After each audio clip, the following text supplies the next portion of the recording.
Salut à tous, bienvenue dans cette nouvelle vidéo. Aujourd'hui on va parler de l'UFC de cette nuit, l'UFC qui était plutôt intéressant et surtout en fait on va parler du combat principal qui était le combat de Serghei Spivak contre Derrick Lewis. Avant d'aller plus loin, comme toujours tu peux nous soutenir en t'abonnant, en likant, en commentant, en partageant. Tu peux aussi nous suivre sur les réseaux sociaux, ça nous aiderait beaucoup pour nous développer. Donc cette nuit comme je dis on a eu un main event très intéressant, moi j'ai vraiment apprécié ce main event, même si le combat il était plutôt court, il a été assez révélateur du talent du Moldave. Le Moldave, c'est Serghei Spivak. Le combat s'est fini en 3 minutes et 5 secondes par une soumission de Spivak sur Derrick Lewis. Une belle soumission d'ailleurs. Et il nous a montré qu'il avait un très gros niveau de sa part.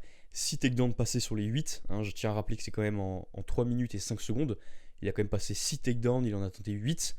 Il a eu un très bon contrôle au sol, aussi de très bonnes transitions. Il m'a vraiment impressionné par son niveau. Comme je l'avais dit dans l'analyse qui précédait le combat, il a eu un ground and pound très efficace, j'en avais parlé. Il a l'air d'être très puissant au sol, il a l'air d'avoir vraiment bien travaillé les frappes au sol. Et on a vu que Derrick Lewis, il a vraiment pas aimé, il a vite changé de position. Il a même fini par donner son dos. Et moi, en le voyant donner son dos, j'ai pensé à peut-être une finition de la part de Spivak en arrivant à le prendre en rear naked choke, donc en étranglement arrière, pour écraser les artères et soumettre son adversaire. Il lui a pris plusieurs fois le dos et il a fini par remettre Derrick Lewis au sol parce que Derrick Lewis il s'est fait amener 6 fois au sol, mais bon évidemment ça voulait dire qu'il a réussi à se relever au moins 5 fois. Et la 6ème fois il se fait amener au sol et là directement Serghei Spivak qui travaille extrêmement bien, qui arrive à pousser le bras de Derrick Lewis au-dessus de sa propre gorge pour ensuite passer une soumission en bras-tête. Soumission en bras-tête qui a été extrêmement efficace puisque Derrick Lewis a aussitôt senti la menace et il a directement positionné sa main pour taper. Il sentait vraiment que voilà, la soumission, en un claquement de doigts, elle était vraiment extrêmement bien réalisée. Bon, cependant, petite réserve quand même, il faut avouer que Lewis, il est un petit peu en fin de carrière, enfin en tout cas c'est mon avis.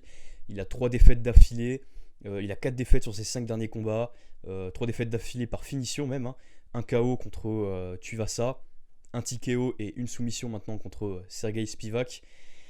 Voilà, à 37 ans, c'est peut-être le dernier combat de sa carrière.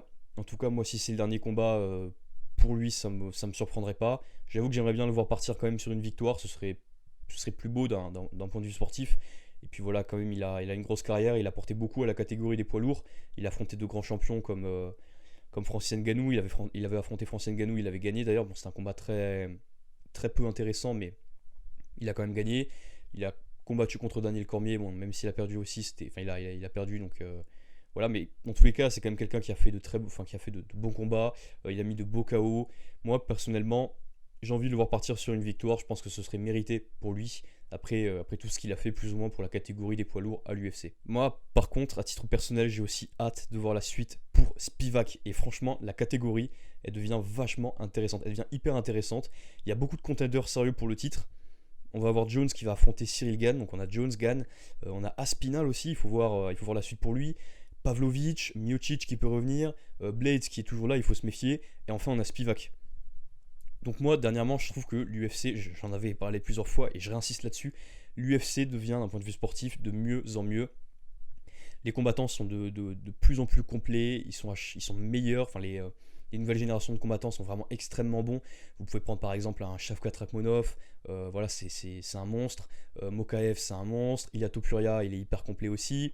Le Tchétchène Ramzat, évidemment. Voilà, et là, on a des nouvelles générations. Spivak, très gros lutteur, un judo excellent, plus un judo qu'une lutte, mais un judo excellent, un grappling très efficace. Aspinall, parlons-en aussi, une excellente anglaise, capable de soumettre aussi des très bons combattants. Enfin voilà, moi je trouve que cette nouvelle génération de combattants qui arrive, cette nouvelle génération d'athlètes, vraiment nous régale en matière de sport de combat, en matière de MMA et à l'UFC. C'est un réel plaisir de regarder tous ces événements et de pouvoir aussi en même temps partager un petit peu ma passion et pouvoir commenter les différents combats qui ont eu lieu. Mais vraiment, je trouve que c'est hyper cool. J'ai hâte de voir la suite pour 2023 pour tous les combattants dont j'ai parlé, de Jones à Spivak. Et voilà, donc dites-moi ce que vous avez pensé du combat en commentaire. La vidéo était un peu courte, mais il faut dire aussi que le combat n'a pas duré très longtemps. Dites-moi ce que vous avez pensé de la performance de Serghei Spivak. Est-ce qu'il a montré qu'il avait vraiment un excellent niveau, ou est-ce que c'est parce que Derrick Lewis est vraiment sur une dynamique plutôt mauvaise et il est en fin de carrière? Et dites-moi quel prochain adversaire vous verriez contre Spivak. Moi j'aimerais bien le voir revenir contre Curtis Blades ou peut-être contre Tom Aspinall. Je pense que ce serait très intéressant, puisque à mes yeux, Pavlovich mérite peut-être un combat pour le titre ou peut-être un combat contre Miocic pour ensuite déterminer le combattant qui va avoir le title shot. Mais voilà, donc dites-moi tout en commentaire, et puis nous, on se dit à bientôt pour une prochaine vidéo.